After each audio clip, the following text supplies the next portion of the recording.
We need to talk about something that happens when, sadness goes too far. You Hmm. know that moment when a friend is really down Hmm. and you try to say, hey, it's going to be okay, or look on the bright side.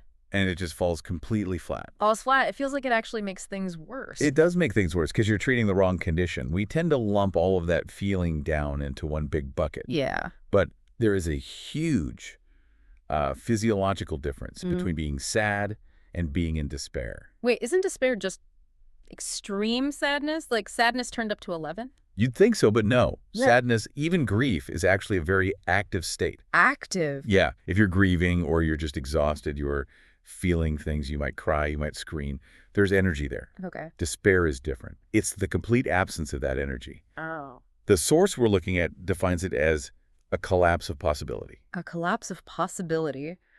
Wow, that sounds so final. It feels final. And you should think of it less like an emotion and more like a circuit breaker. A circuit breaker in your brain. Exactly.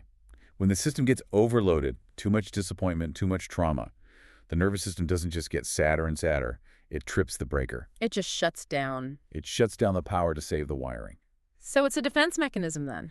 It is, absolutely. The logic of your nervous system is basically, if I stop hoping, I stop getting hurt.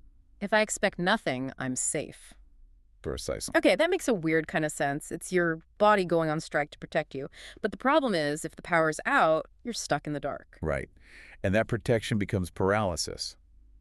Despair is dangerous, or deadly, as the old definition goes, not because it's so painful, but because it stops motion. And without motion. In biology, if you don't move, you don't adapt.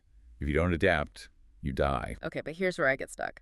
If my circuit breaker has tripped, my perception of reality is, well, it's dark. I'm not just feeling bad. I'm literally seeing the world differently, aren't I? You are. It's a cognitive distortion. Yeah. Despair acts like a set of blinders. Blinders. Yeah, you become hyper-focused on what is broken, what has failed, and what you can't control. You literally stop seeing the small wins. Or partial progress. Your brain just filters it out. It doesn't fit the narrative that nothing matters. So it's a self-fulfilling prophecy. I don't see an exit, so I don't even try to leave. Precisely. And this is why that cheer-up advice we mentioned is so toxic. Yeah, let's go back to that, because if I'm paralyzed and someone tells me to think positive, I just feel like I'm failing at being happy on top of everything else. It just creates shame. You can't fight a nervous system shutdown with forced optimism. It's like telling a paralyzed person to just, run it off. So what's the antidote? It's not positivity, it's agency. Agency. But you just said I'm paralyzed. How am I supposed to have agency if I can't move? You don't make a big move, you make a micro move. Agency is just proof that you can affect something. So you're not saying fix my life, but what? Wash one dish, send one text, stand up and stretch for 30 seconds.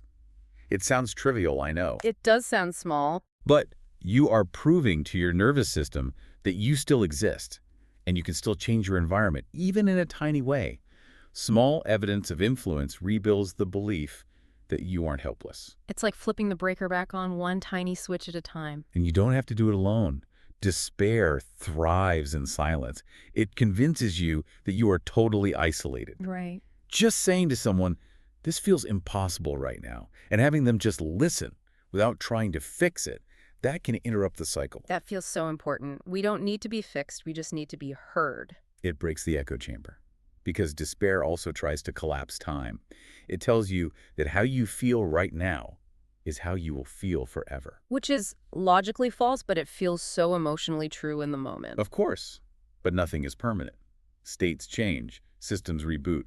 The goal isn't to pretend that darkness isn't there. It's to realize that feeling powerless doesn't mean you are powerless. Exactly. So we stop trying to force the sun to come out, and maybe we just light a candle. Motion restores light. Even the smallest movement breaks the paralysis. That's a powerful shift. So instead of trying to solve the whole problem, here's the question for you today. If despair is the belief that nothing matters, what is the smallest, tiniest thing you can do right now? Not to fix everything, but just to prove you can still move.